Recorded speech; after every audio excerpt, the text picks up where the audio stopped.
Alright guys, gonna go over here, got another workout for you today. Today we're going to be targeting the legs, okay? So I'm going to give you a good little leg workout to do. We've got 3 exercises. You can put this in as a mini workout or conjoin it with your other workouts. Okay, so we're going to start off with the reverse lunge. So this is quite an advanced one as well, so just make sure you take your time to do this. You're going to get a split stance, well you're going to go into that eventually. You're going to start off standing square on to begin with. You're going to then take a back step.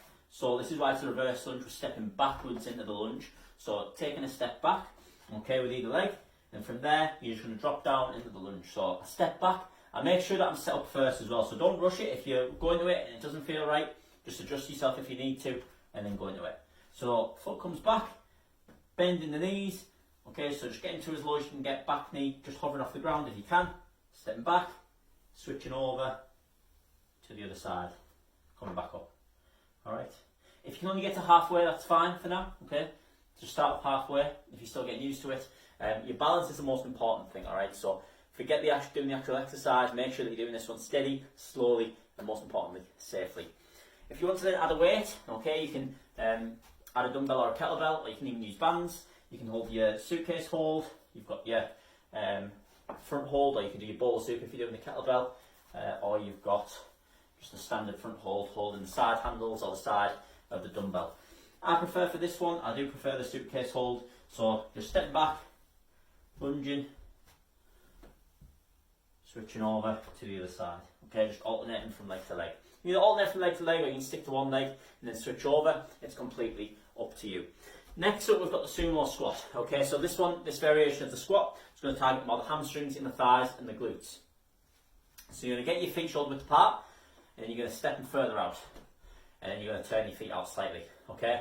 So that's why it's our sumo stance, okay? So the feet are turned out, you're going to have the arms straightened out as well. I like to use these as a guide, my arms as a guide, keeping the face and chest up, bending at the knees, pushing the hips back, heels still on the floor, and then around where my elbow meets the inner thigh, that's usually when it's time to drive back up there, okay? So slowly down, face and chest up, driving back up.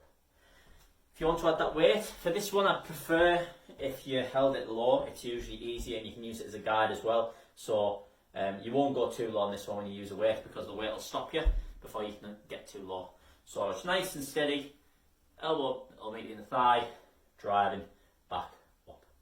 Okay, so that's number 2, and then number 3 we've got the dreaded tantrums. If you know, you know. We're going to start off laying on the floor. Ideally you want your shoes for this one as well. Make sure you don't do this one on the mat, or somewhere where, you know, if you don't want to ruin your carpet. You're going to lay down, hands by the side, and it's just as simple, you're just doing quick taps off the floor, okay? So in real time, you're going to do quick taps with the heels, okay, as known as. You're going to just sit back. I have redone this one there because the dog can be trying to do this one. So make sure your dog is not nearby.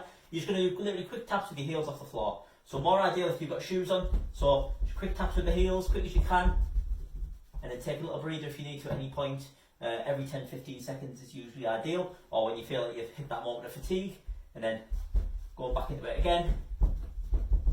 Quick taps with the heels. Super brutal one for the legs, the hamstrings, and a little bit of the glutes there too. So that's the 3 exercises. Do them from anywhere from 30 to 60 seconds, or you can do them for 20 reps, 10 to 20 reps. Whatever you're going with, you can see that it's definitely a tough one as well. I'm just trying to talk to you whilst going through the exercises, and I'm already feeling it. Bear in mind I did do the arm workout, the demo just before and too. But yeah, give that one a go. You're going to really feel that one. You're going to really enjoy it. You're going to really feel that one in your legs. Okay, so enjoy the workout. Catch you later on for the next one.